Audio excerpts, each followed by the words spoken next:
this is my Hanamula paper, which is like Hansen. And so I'm not going to wet it first. If you're working with good paper, then I would wet it first before putting in this very light sky color. So it's just, we're toning everything down here.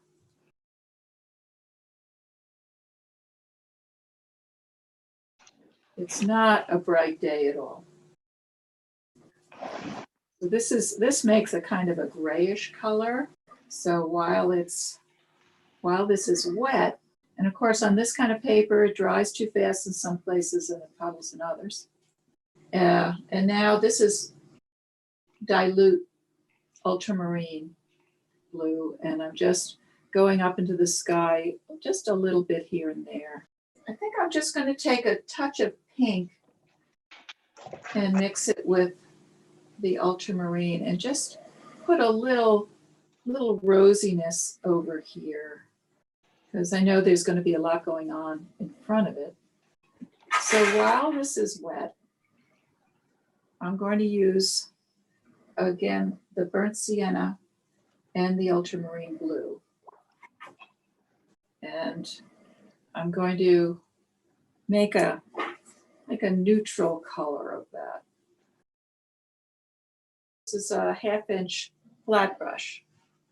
And I'm going to take that burnt sienna and ultramarine. And this is a stiffer mix.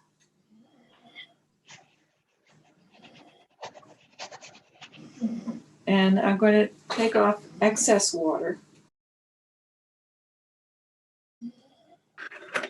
And I'm just putting in those trees that are in the distance. I'm just going to put the tiniest bit of water on this brush and then just wiping it off, because I'm going to have a shrub over here. So this is where I want it, right in there. And maybe a little bit over here. And so while I'm at it, I'm going to put in these soft, blurry kind of shapes. Wet that a little bit just so it blurs. I want some blur here. And we'll take another bristly brush.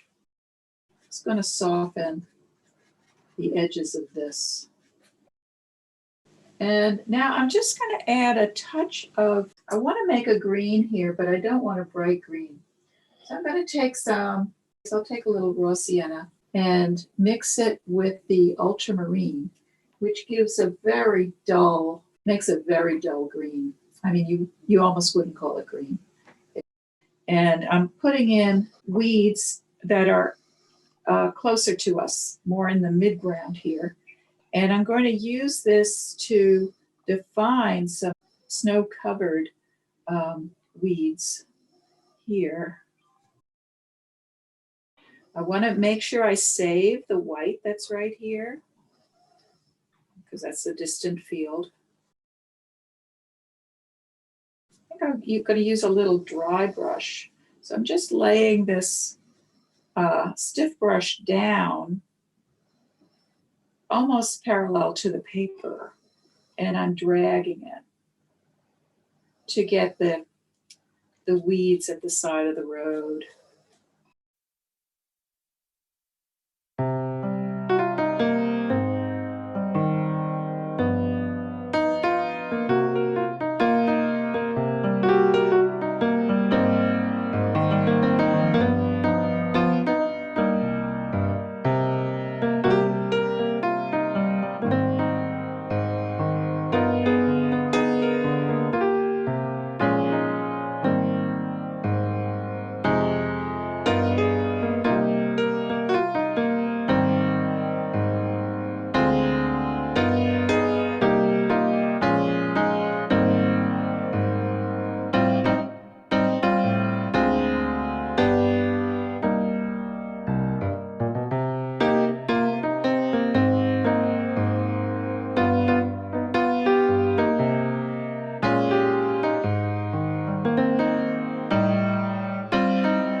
I'm seeing a bit of a field right here beyond the road.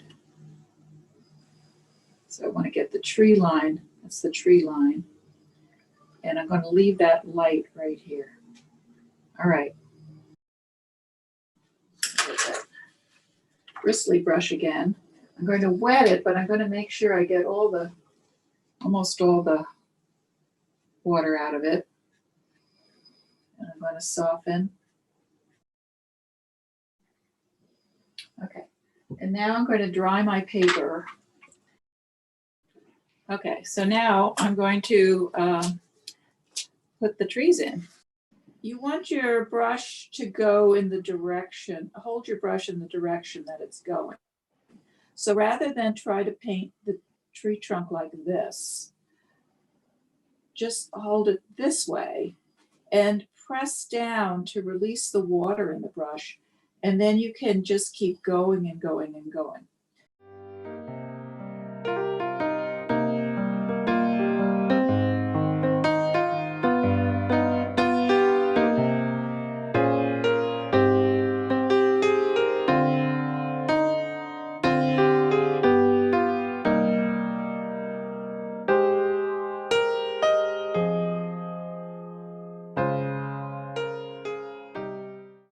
I'm going to do this side of the tree, and then I'm going to mix it up a little.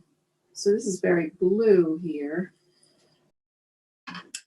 I prefer a round brush, generally speaking. So we're going to keep working with these neutrals, creating these neutrals with ultramarine and burnt sienna. These two colors, you could do a whole winter scene with just these two colors, because you can go from warm to cool, dark to dilute, and you've pretty much got everything covered. So that's very brown. So I keep going back and forth with the blue and the brown and the raw sienna. So I like to go back while it's wet and just drop more color in. Now, if you do that too much, if you drop in too much wetness, it's going to push the pigment to the edge of the tree, which destroys the illusion of it being round. And so that's starting to happen here. But the good thing about dropping in pigment is it gives some texture. So at a certain point, I may take my spritzer bottle when I have more trees in, just give it a little spritz, and that's going to add texture to the trees too.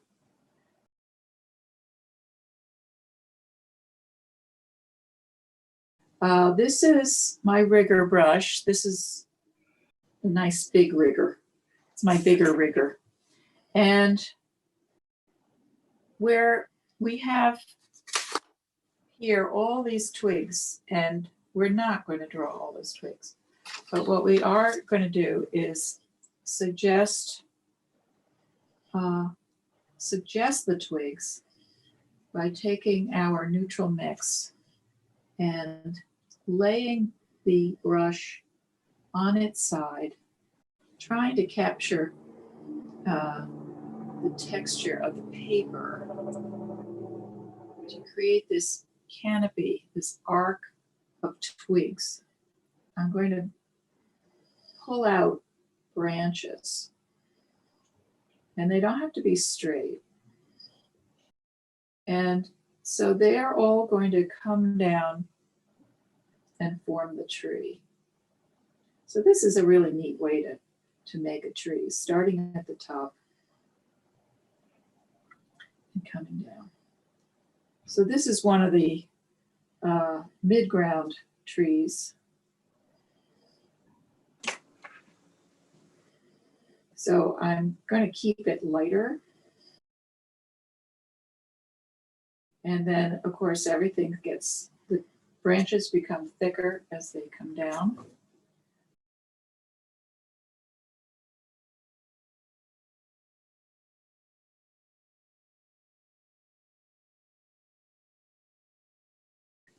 And this is where I'm going to drop in some stronger pigment.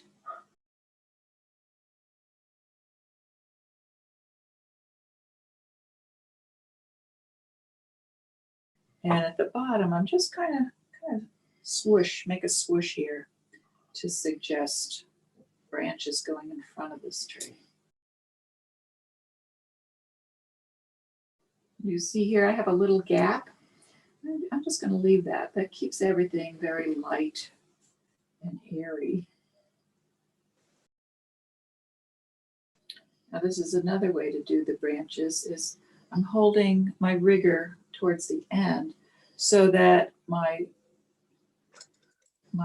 stroke is a little erratic. And that's a little closer to nature than a careful, controlled brush stroke.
I should have left these darker foreground trees for later. I shouldn't have started with them.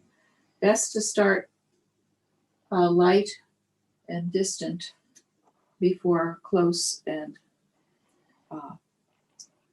dark.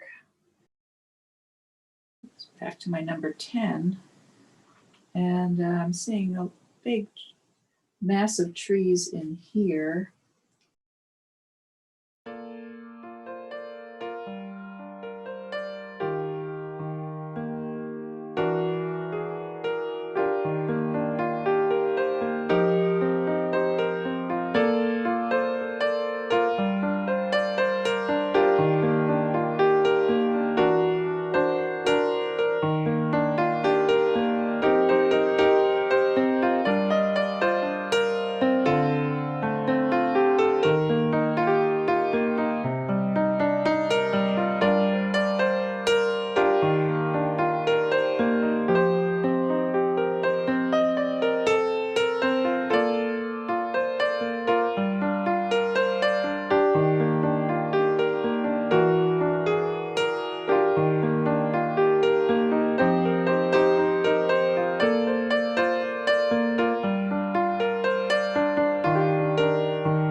So here at the base of these trees, I'm just giving a little swish at the bottom so it looks like they're growing out of weeds.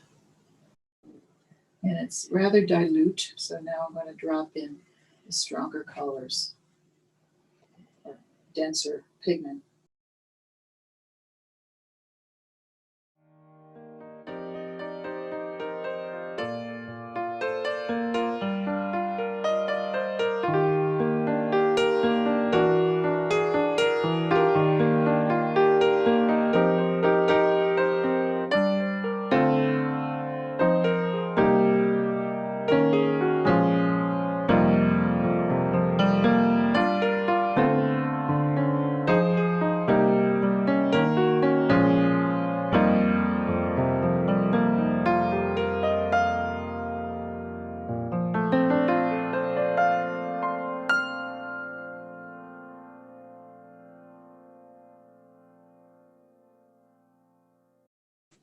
Okay, now I'm going to use this synthetic brush just to lift a little bit of the color. I suggest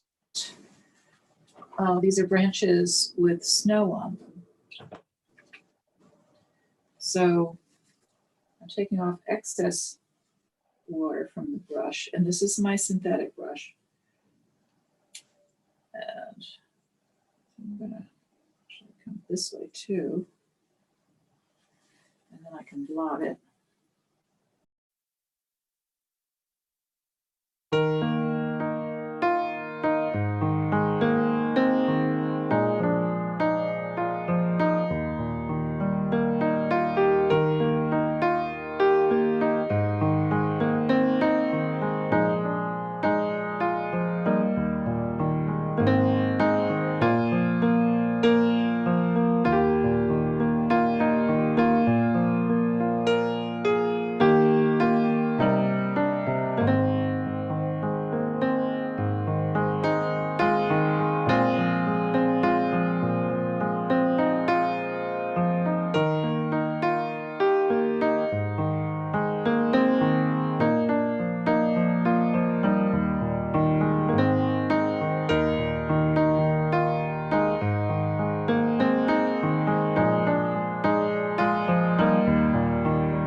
And now I'm going to put the tire tracks in.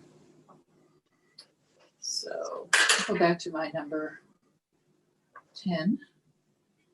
Again, this will be kind of a bluer neutral.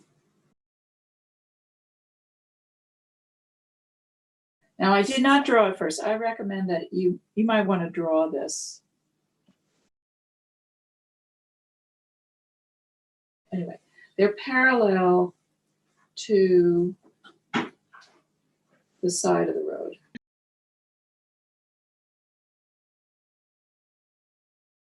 Just as the road gets wider at the curve, so does the tire track. And then it gets thin again. And then as I swing around here, it's going to get wide again. And it widens because it's in perspective.